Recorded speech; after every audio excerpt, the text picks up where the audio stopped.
cukuplah.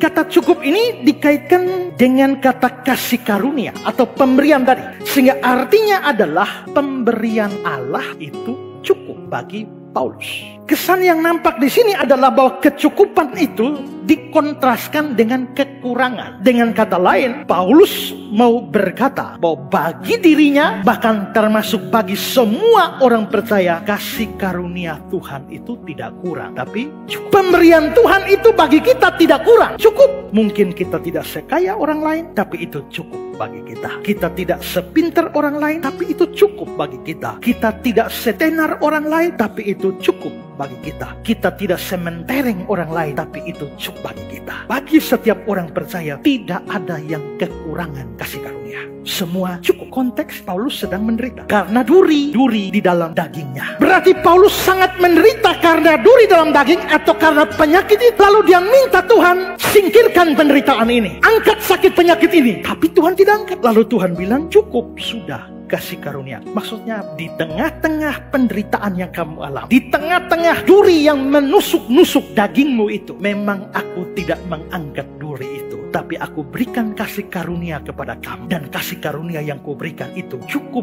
untuk membuat kamu menahan sakitnya duri-duri itu. Dengan kata lain, kita bisa melihat bahwa permohonan Paulus supaya duri dalam daging itu disingkirkan, tapi Tuhan dalam kedaulatan dan kasih-Nya membiarkan itu tetap ada. Membiarkan Paulus tetap menderita, bahkan membiarkan anak-anak Tuhan menderita, tapi kasih karunia-Nya cukup bagi kita untuk menahan penderitaan itu.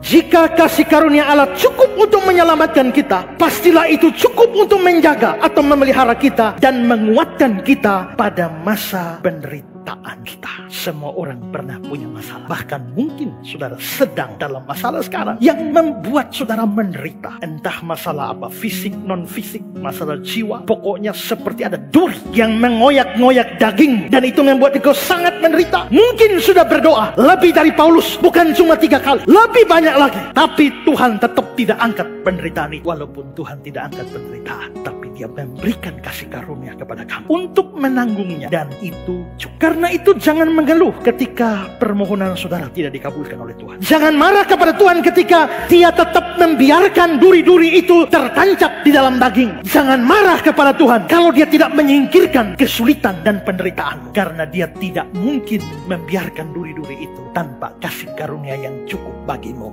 untuk menanggungnya. Jikalau Tuhan membiarkan kamu menderita tapi tidak memberikan kasih karunia yang cukup bagimu, hidupmu akan berujung di jembatan lilibah. Jikalau Dia membiarkan kamu dalam penderitaan tapi tidak memberikan kasih karunia yang cukup, entah berapa banyak baygon yang sudah kau minum, tapi mengapa biarpun di tengah penderitaan masih bisa berdiri sebagaimana ada sekarang? Itu karena kasih karunia yang cukup.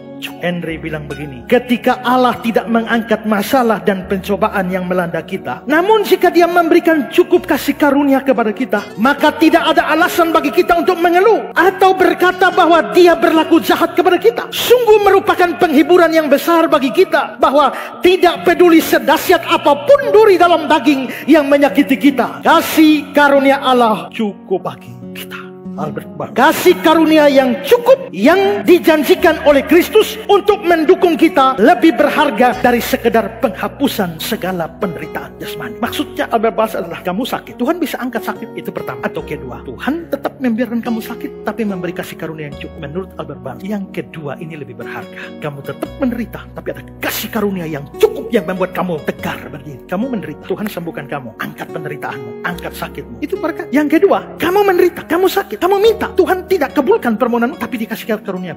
Mana lebih berharga? Yang pertama, kalau Tuhan angkat penderitaanmu itu berkat, tapi mungkin tidak baik bagi rohanimu. Tapi ketika kamu tetap menderita lalu Dia berikan kasih karunia yang cukup, tetap menderita dengan kasih karunia yang cukup ini, itu akan mengembangkan karakter rohanimu. Sehingga dilihat dari kehidupan rohani, orang yang menderita tapi ada kasih karunia jauh bisa lebih berkembang secara rohani daripada orang yang menderita tapi penderitaannya diangkat. Kebanyakan orang-orang yang menderita dalam Tuhan imannya lebih kuat dari orang-orang yang sekedar mengalami mujizat. Rohani seseorang bertumbuh bukan mujizat tapi penderitaan plus kasih karunia. Israel mengalami mujizat, lihat mujizat banyak. Tidak ada bangsa di dunia lihat mujizat seperti Israel. Musa pukul tongkat, laut terbelah. Mujizat-mujizat di padang gurun begitu hebat. Mereka mengalami mujizat. Tapi ketika masalah air tidak ada di padang gurun, mereka mengeluarkan kata-kata hujat kepada Allah dan Musa. Lalu mereka berkata, adakah Allah di tengah-tengah kita atau tidak? Bukankah mereka alami mujizat? Lalu sekarang kenapa tanya, adakah Allah di tengah-tengah kita atau tidak? Mujizat sendiri saja tidak bisa melahirkan iman sejati. Tapi iman bertumbuh dalam penderitaan. Ketika penderitaan itu plus kasih karunia, itu jauh lebih baik. Contoh, gaji saudara pas-pasan, sangat ngepres. Ketika membutuhkan sesuatu, saudara tidak bisa langsung membeli. Saudara harus bergumul, berdoa berbulan-bulan baru bisa dapat. Mendapatkan uang 1-2 juta, susahnya minta ampun. Lalu saudara berdoa, kiranya Tuhan memberkati saya berlimpah-limpah. Pakai doa Yahweh. Setelah berdoa, tahu-tahu beberapa saat kemudian saudara jadi kaya dan semua kebutuhan bisa terpenuhi. Tapi terhadap doa saudara, Tuhan tolong saya, berkati saya berlimpah.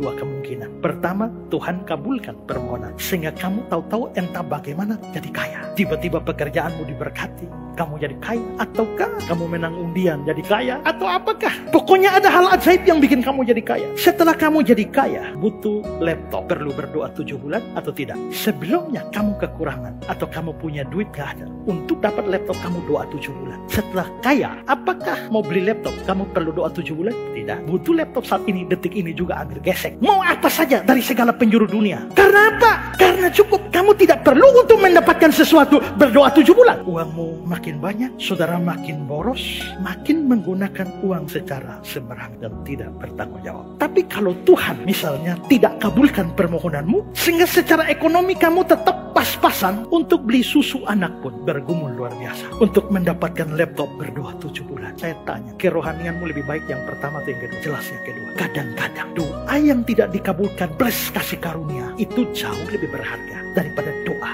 yang dikabulkan. Memang tidak selalu terjadi demikian, tidak mutlak.